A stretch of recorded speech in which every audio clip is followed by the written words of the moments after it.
Amin'izao vanim-potoana fidiran'ny mpianatra izao dia samy karakara ny fitaovam-pianarana avokoa ny ankamaroan'ireo ray aman-dreny. Amin'izay indrindra no andraisan'ireo akany fiahiana isan-karazany andraikitra mba hahafahan'ireo ankizy sahirana ara-pivelomana manomana ny fidirana mianatra. Anisan'izany ny akany Tsimoka etsy Anosy Avaratra. Fanadidina. Ankizy manana ny zo mianatra toy ny ankizy rehetra ny ankizy sahirana ara-pivelomana beazina etsy amin'ny akany Tsimoka etsy Anosy Avaratra. Amin'izao fanomanana ny fidirana vaovao izao dia tonga nitsidika sy nanolotra fanampiana ho an'ireo ankizy ireo ny fikambanana vahiny iray ASC Oberford Spanbach.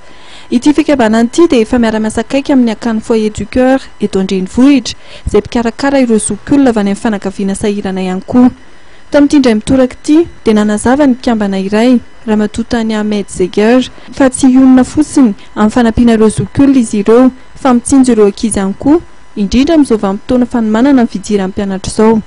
Fitafiana samihafa no voandalana ny eto fikambanana vahiny ity ho an'ireo ankizy 520 izay beazina ao amin'ny akany Tsimoka Anosy Avaratra izay tarihan-dramatoa Giselle Ramanatsalama. Ny akany Tsimoka dia manome fanabeazana, fampianarana, fampiofanana samihafa ho an'ireo ankizy tanora beazina ao aminy. Manana kandida amin'ireo fanadinam-panjakana isan-tsokazy ny isan-taona ary tsy mena mitaha amin'ny hafa fa mahafa-po hatrany ny vokatra azo ny isan-taona.